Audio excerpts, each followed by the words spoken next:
नमस्कार, मैं गोविंद सिंह मीना आप सभी का एक बार फिर से स्वागत करता हूं। और मानसून की पूरी प्रक्रिया को हम समझ रहे हैं भारत के भूगोल के अंतर्गत। तो आज का वीडियो शुरू करते हैं और भारतीय मानसून को प्रभावित करने वाले जो कारक हैं, अभी तक हमने गतिक संकल्पना और ताप की संकल्पना को समझने का प्रयास किया है। आज की वीडियो में हम मानसून को प्रभावित करने वाले कारक, केवल जो दो परिसंकल्पनाएं हमने पढ़ी हैं वो पर्याप्त नहीं है भारतीय मानसून को डिफाइन करने के लिए। भारतीय मानसून अपने आप में एक बहुत कॉम्प्लिकेटेड सिस्टम है, हम बार बार ऐसा कह रहे हैं। तो उसके पीछे और क्या क्या फैक्टर हैं जो उसकी प्रभाविता को प्रभावित करते हैं। कई बार हम देखते हैं कि मानसून अत्यधिक प्रभावी होता है, कई बार हम देखते हैं कि मानसून की जो गति है वो मंद पड़ जाती है। तो ये किन कारणों से होता है? गतिक कारण हुए या जो अभी तक हमने जो सिद्धांत देखे, वर्ष भर उनकी स्थिति में कोई परिवर्तन नहीं होता। सूरज अगर उत्तरायण होता है तो ताप हर साल पड़ता है, गर्मी हर साल पड़ती है। डोलड्रम, अगर हम गतिक सिद्धांत की भी बात करें तो डोलड्रम की जो मेखला है वो सूरज के साथ साथ हर साल खिसकती है। लेकिन क्या कारण है कि किसी वर्ष मानसून अत्यधिक प्रभावी होता है और किसी वर्ष मानसून कमज़ोर पड़ जाता है? तो इसका मतलब ये है कि इन कारणों के अलावा जो हमने देखे हैं उनके अतिरिक्त भी कुछ कारण ऐसे हैं जो इसकी प्रभाविता को प्रभावित करते हैं। इसको या तो अत्यधिक तीव्र कर देते हैं या मंद कर देते हैं, जिससे मानसून की पूरी क्रियाविधि प्रभावित होती है। तो मानसून को प्रभावित करने वाले कुछ महत्वपूर्ण कारक जो हैं उनकी हम चर्चा करेंगे। आइए आज का वीडियो शुरू करते हैं। सबसे पहला जो कारक हम पढ़ेंगे वो हम देखेंगे जेट स्ट्रीम। जेट स्ट्रीम ये बहुत इम्पोर्टेंट एस्पेक्ट है। सबसे पहले बात तो हम जेट स्ट्रीम समझ लेते हैं होती क्या है। जेट स्ट्रीम एक तरह का परिध्रुवीय भंवर है, सरकमपोलर विंड्स होती हैं। ये पृथ्वी के क्षोभ मंडल की ऊपरी सीमा में, हमारे पृथ्वी का जो सबसे वायुमंडल का सबसे महत्वपूर्ण और सबसे निचला भाग जो है क्षोभ मंडल, ये 9 से 10 किलोमीटर की ऊंचाई पर पृथ्वी पर बहती हैं। अगर इनकी रफ्तार की बात करें तो ये 300 से 400 किलोमीटर प्रति घंटा की रफ्तार तक इनकी रफ्तार हो सकती है। अत्यधिक तीव्रगामी होती हैं और ऊपरी क्षोभ मंडल में ये, यानी कि हमारे क्षोभ मंडल की ऊपरी सीमा में ये पवनें बहा करती हैं। इनकी उत्पत्ति की अगर हम बात करें तो मैं आपको समझा दूं। ये हमारी पृथ्वी,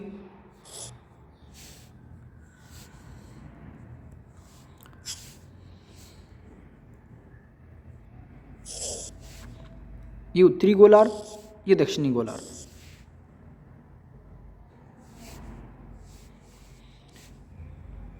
सूरज की स्थिति के अनुसार वर्ष भर इनकी स्थिति में भी परिवर्तन होता रहता है।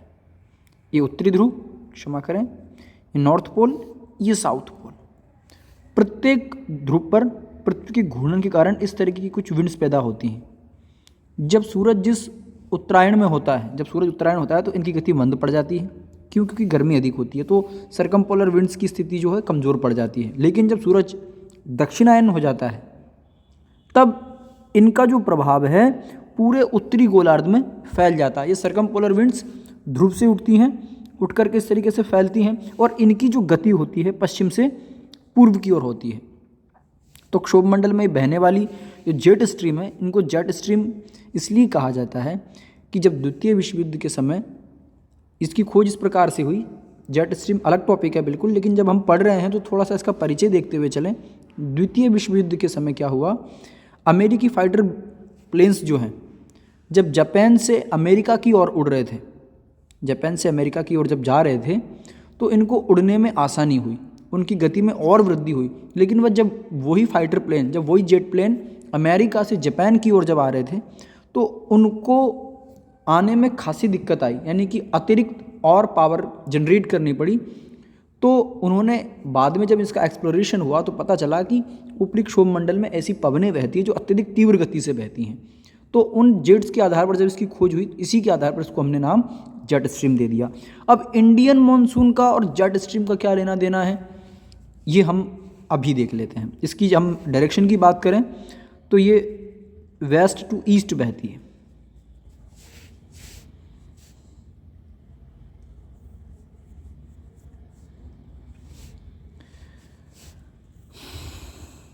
भारतीय मानसून और इसका क्या संबंध है, ये अब हम थोड़ा देखने का प्रयास कर लेते हैं।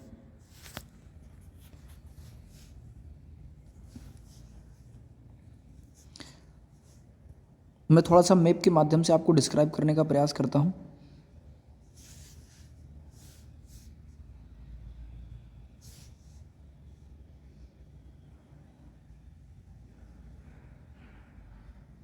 ये हमारा अफ्रीकी रीजन है,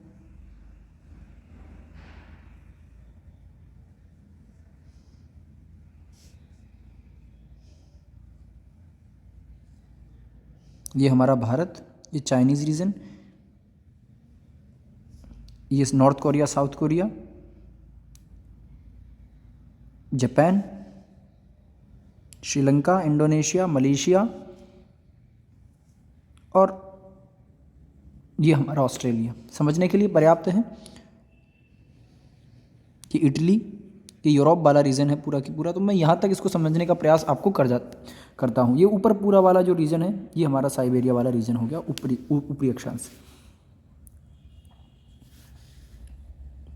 भूमध्य रेखा पृथ्वी के लगभग, यहाँ पे हम थोड़ा सा स्लोली चलेंगे तो आप इसे अदरवाइज थोड़ा देखते हुए आगे निकलें।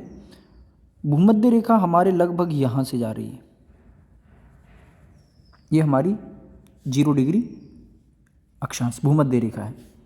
वहीं कर्क रेखा की जो स्थिति है वो यहाँ से है, और मकर रेखा की स्थिति कुछ इस तरीके से यहाँ से। अब यहाँ देखने वाली बात यह है कि जेट स्ट्रीम किस प्रकार भारतीय मानसून को प्रभावित करता है।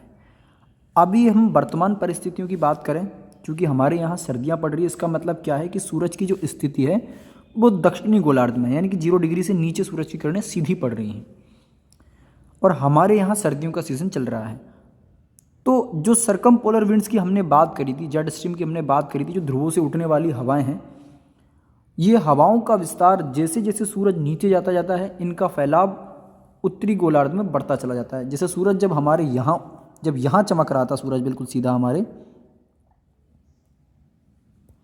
जब पूरे इस रीजन में सूरज था, तो सरकमपोलर विंड्स ऊपर चली जाती, ऊपर शिफ्ट हो जाती है। क्यों? क्योंकि सूरज के ताप के कारण इनकी निरंतरता में विच्छेद पड़ जाता है, जिसके कारण इनकी निरंतरता भंग हो जाती है। लेकिन जब सूरज दक्षिणायन हो गया तो अब इनके मार्ग में कोई अवरोध नहीं है, तो इनका विस्तार होते होते हमारे पूरे उत्तरी भारत तक इसका विस्तार हो जाता है। यहाँ से होते हुए ये विंड्स इस तरीके से कुछ बहती हैं,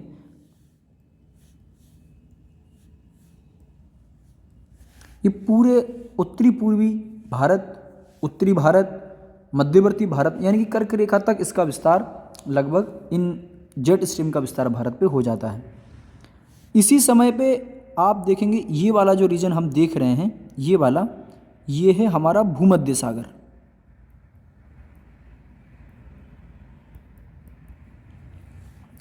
भूमध्य सागर में इस समय चक्रवात उत्पन्न होते हैं, और ये जो चक्रवात होते हैं ये इन हवाओं के साथ, जेट स्ट्रीम के साथ क्या होगा, हमारे भारत में प्रवेश कर जाते हैं। इन्हीं हवाओं का सहारा लेकर के यहाँ से जो चक्रवात उठेंगे पछुआ पवनों की सहायता से, यहाँ इटली में, स्विट्ज़रलैंड में, यहाँ ये बारिश करते हैं। इसके साथ ही ये चक्रवात उठ करके और जेट स्ट्रीम के साथ मिल करके हमारे यहाँ भारत तक आ जाते हैं। और भारत के उत्तरी पूर्वी इलाकों में अगर हम बात करें, यहाँ हम बात कर रहे हैं सर्दियों के सीज़न की, तो इस पूरे रीजन में हम देखते हैं कि यदा कदा बारिश हमारे यहाँ इस पूरे उत्तरी पूर्वी भारत में बारिश हो जाती है। किसके कारण? हम कहते हैं पश्चिमी विक्षोभ। और पश्चिमी विक्षोभ जो होते हैं वो किसकी सहायता से भारत में प्रवेश कर जाते हैं? पश्चिमी जेट स्ट्रीम की सहायता से। यहाँ ये बात विशेष ध्यातव्य है। तो ये तो हुई शीतकालीन मौसम की बात, और हम यहाँ ये भी समझ चुके हैं कि जो पश्चिमी विक्षोभ जो कि भूमध्य सागर से उत्पन्न होते हैं, जेट स्ट्रीम, पश्चिमी जेट स्ट्रीम के द्वारा हमारे भारत में लाए जाते हैं, जिनसे कई स्थानों पर हमारे यहाँ सर्दियों की बारिश, जिसे हम मावट कह देते हैं, वो होती है पश्चिमी जेट स्ट्रीम की सहायता से। अब हम देखते हैं कि ये मानसून में किस तरीके से सहायक है।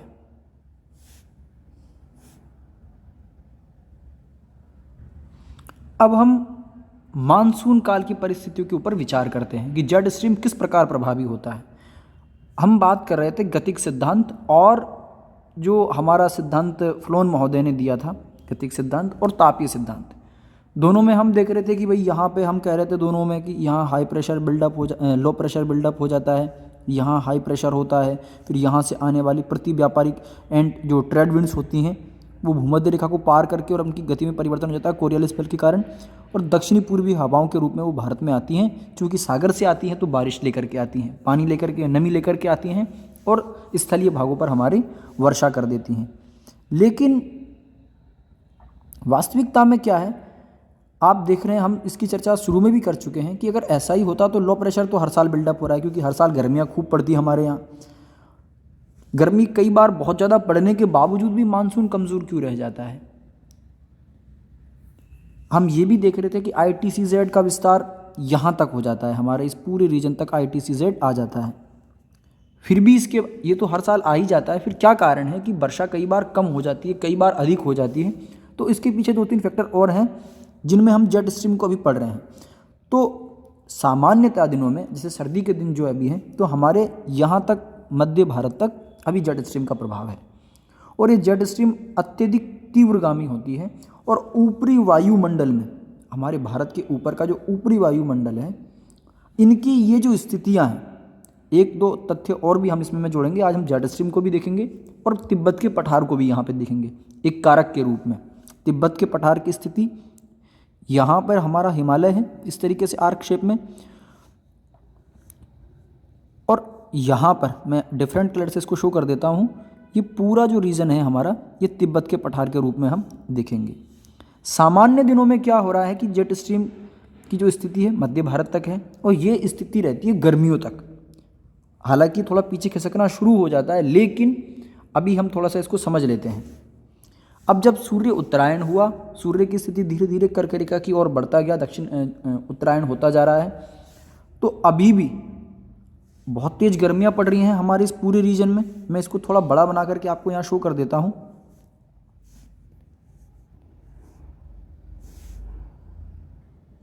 मैं इस वाले सिनेरियो को, जो हमारा ये वाला है, मैं इसको थोड़ा बड़ा करके यहाँ इंडिकेट कर रहा हूँ। ये हमारे भारत का रीजन है।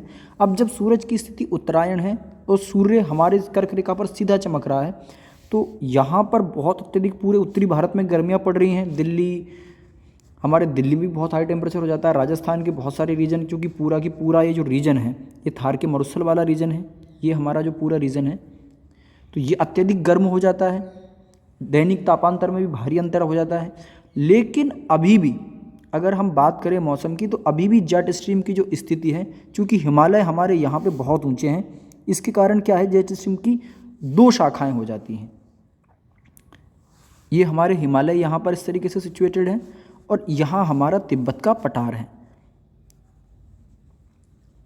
दूसरा जो महत्वपूर्ण कारक प्रभावित करता है जेट स्ट्रीम के साथ साथ, हम जिसकी चर्चा कर लें साथ के साथ, वो है हमारे तिब्बत का पठार। तिब्बत पठार किस प्रकार से प्रभावित करता है वो हम साथ के साथ देखते हुए चलेंगे। यहाँ पर ये तिब्बत का पठार है, और ये दोनों जो स्थल खंड हैं, हिमालय और तिब्बत का पठार है। तिब्बत के पठार की औसत ऊंचाई 5000 मीटर है, दुनिया का सबसे ऊंचा पठार ये है। और हिमालय, इसके कारण क्या हो रहा है कि जेट स्ट्रीम जो है, जेट स्ट्रीम 2 शाखाओं में डिवाइड हो जाती है। एक तो हिमालय के उत्तर में अभी बह रही है, और दूसरी हिमालय के दक्षिण में। यहाँ जो दक्षिण वाली शाखा है वो हमारे भारत में है, उत्तर वाली जो शाखा जेट स्ट्रीम की है वो हिमालय के ऊपर वाली है।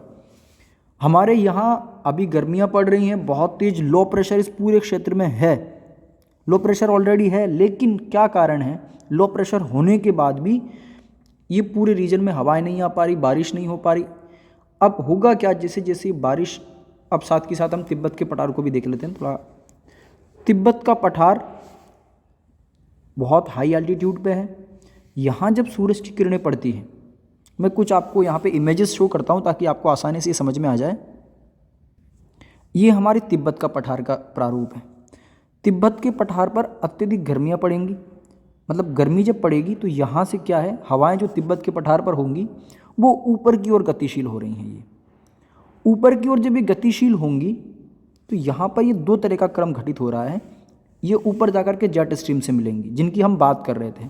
जेट स्ट्रीम से मिलेंगी तो ये एक तरह का परिध्रुवीय भंवर पैदा करेंगी, वहाँ पर एक सर्कमपोलर विंड्स पैदा करेंगी, और उससे जेट स्ट्रीम की 2 शाखाएं निकल जाएंगी। एक तो जो सिर्फ पहले की तरह बह रही थी पछुआ जेट स्ट्रीम, और एक पूर्वी जेट स्ट्रीम जो किससे पैदा होती है, तिब्बत के पठार जो गर्म हो रहा है उससे जो संवहनीय धाराएं उत्पन्न हो रही हैं वो ऊपर जाकर के जेट स्ट्रीम में मिल रही हैं, और जेट स्ट्रीम में मिलने के बाद दो तरह की धाराओं का प्रारूप यहाँ पर बन जाता है, एक पछुआ जेट स्ट्रीम, एक पूर्वी जेट स्ट्रीम।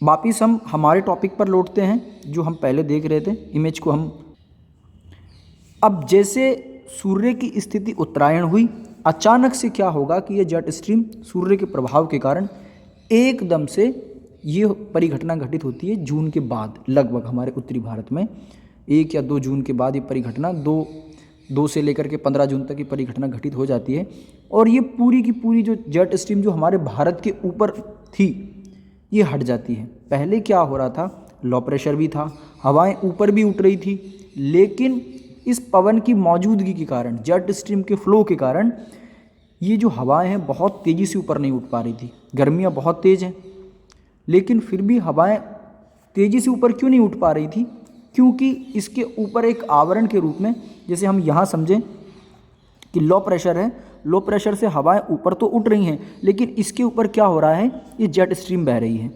जब जेट स्ट्रीम बहेगी तो ये जो हवाएं नीचे से ऊपर की ओर उठेंगी, क्यों उठेंगी, लो प्रेशर है, टेम्परेचर बहुत हाई है, तो जो सरफेस के कॉन्ट्रैक्ट में जो सरफेस के टच में जो हवा आएगी या स्पर्श में जो हवा आएगी वो गर्म होगी, और गर्म होकर के कहाँ उठेगी, ऊपर। और जब ये हवा ऊपर उठेगी तो यहाँ के खाली स्थान को भरने के लिए हवा हाई प्रेशर क्षेत्र से लो प्रेशर की ओर आएगी ताकि यहाँ की हवा की पूर्ति कर सके। लेकिन जेट स्ट्रीम के एग्जिस्ट करने के कारण हमारे भारतीय महाद्वीप में ये जो हवाएं हैं वो बहुत तेज़ी से ऊपर नहीं उठ पाती।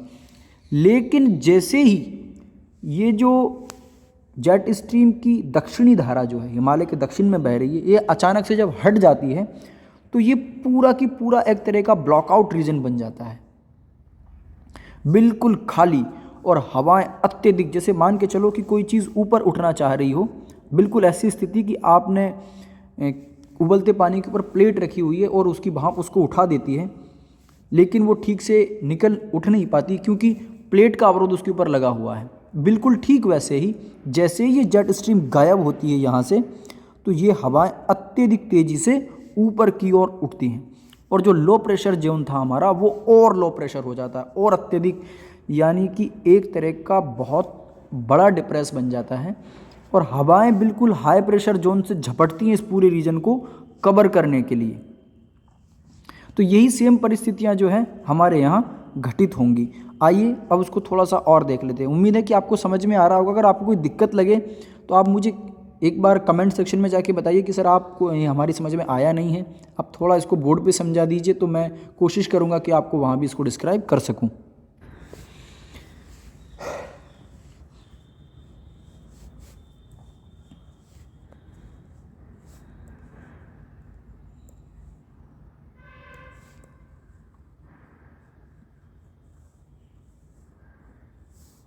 अब जब यहाँ पर जेट स्ट्रीम ऊपर हट चुका है, जो हम देख रहे थे ये परिस्थितियाँ यहाँ पे, ये जेट स्ट्रीम पूरा हिमालय के उत्तर में जा चुका है। अब हमारे भारत के ऊपर कोई भी जेट स्ट्रीम की पवन का प्रभाव नहीं है। क्यों नहीं है?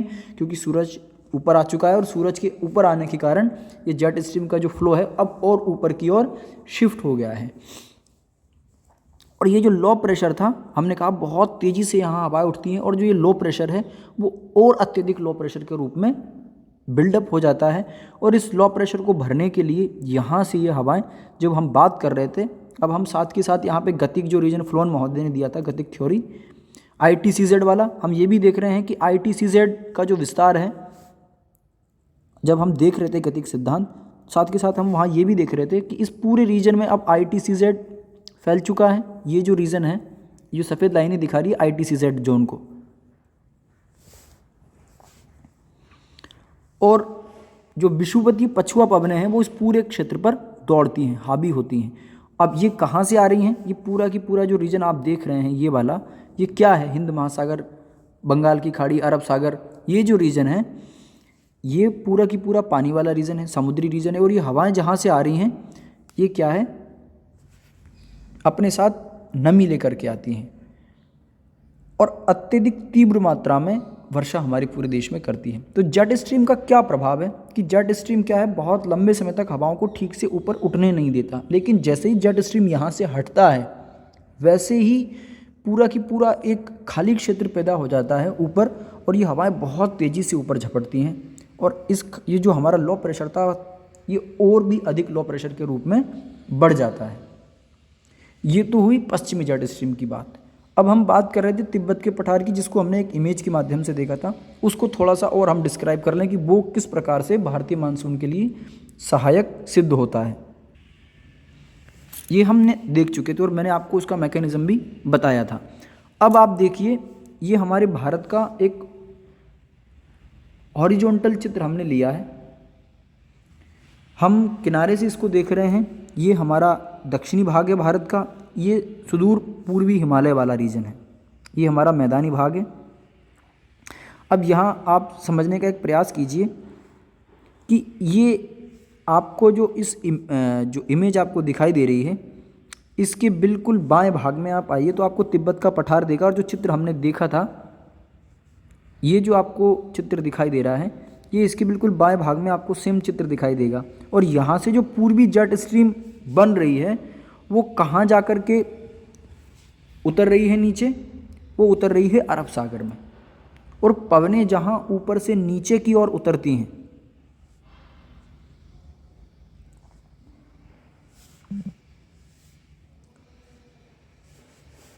ये हमारा पूरा की पूरा रीजन तिब्बत के पठार का जो चित्र हमने पिछले वाले में देखा था वो बिल्कुल यही है। और ये जो यहाँ पे पूर्वी जेट स्ट्रीम का निर्माण हो रहा है, ये हवाएं कहाँ उतर रही है, अरब सागर में। जहाँ भी हवाएं वायुमंडल में ऊपर से नीचे उतरती हैं वहाँ पर क्या है, हवाओं की अधिकता होती है। हवाएं जब ऊपर से नीचे उतरती हैं तो उनके टेम्परेचर में कमी होती है, टेम्परेचर में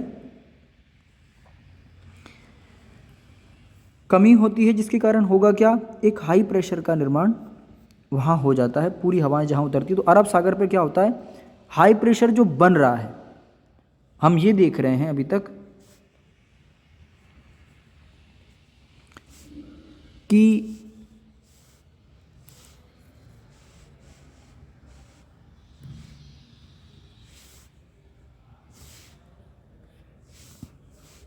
यहाँ तो लो प्रेशर हम कह रहे हैं कि यहाँ लो प्रेशर ऑलरेडी है, और यहाँ हमारे इस पूरे रीजन में हाई प्रेशर है।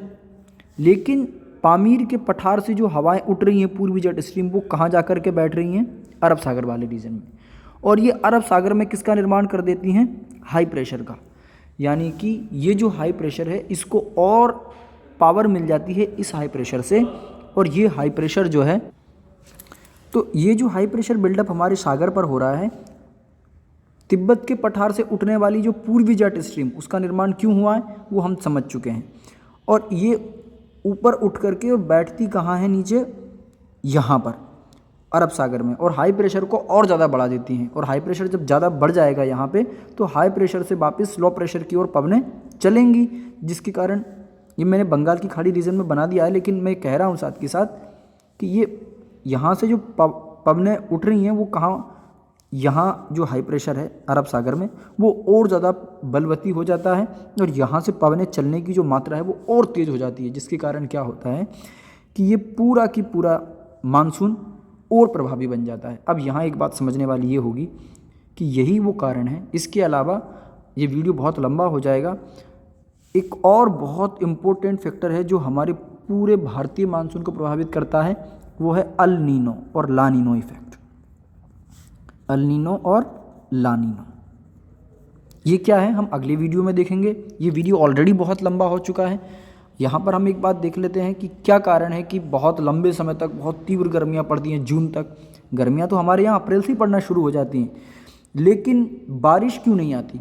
इसलिए नहीं आती क्योंकि हम देख चुके हैं कि जेट स्ट्रीम की जो स्थिति है, जेट स्ट्रीम का जो प्रभाव है वो मध्य जून तक हमारे भारत में रहता है। जैसे ही ये जेट स्ट्रीम की जो दक्षिणी धारा है हिमालय के नीचे बहने वाली, ये जैसे ही हिमालय को ऊपर चली जाती है, वैसे ही क्या होता है, लो प्रेशर से हवाएं जो ऊपर उठ रही हैं वो अत्यधिक तेज़ी से ऊपर उठती हैं। पहले इसलिए नहीं उठ पा रही थी क्योंकि इनके नीचे जेट स्ट्रीम था, इनके ऊपर जेट स्ट्रीम का अवरोध था, लेकिन जैसे ही जेट स्ट्रीम का अवरोध हट जाता है वैसे ही हवाएं बहुत तेज़ी से ऊपर उठती हैं। साथ के साथ हमारे तिब्बत के पठार का जो तापन है उससे जो संवहनीय धाराएं उत्पन्न होती हैं वो पूर्वी जेट की उत्पत्ति करती हैं, पूर्वी जेट स्ट्रीम की, जो कि जेट स्ट्रीम के साथ मिलकर के, और वो हवाएं कहाँ उतरती हैं फिर अरब सागर में, और अरब सागर में बनने वाले हाई प्रेशर को और अधिक हाई प्रेशर में कन्वर्ट कर देती हैं। और लो प्रेशर हमारा ऑलरेडी है ही, तो हाई प्रेशर से लो प्रेशर की और हवाएं अत्यधिक तेज़ी से मूव करेंगी, जिसके कारण क्या होगा, हमारा मानसून और अधिक वेग के साथ भारत में आता है। तो ये कुछ 2 फैक्टर थे आज हमने देखे, जेट स्ट्रीम और तिब्बत के पठार का तापन, जो भारतीय मानसून को प्रभावित करते हैं। अल नीनो और ला नीनो विश्वव्यापी परिघटनाएं हैं, लेकिन इसका हमारे भारतीय मानसून पर क्या प्रभाव है वो भी हम देखेंगे। आज का वीडियो कैसा लगा आप कमेंट में ज़रूर बताएं। आज के लिए थैंक्स, अगले वीडियो में मिलते हैं। Thanks a lot.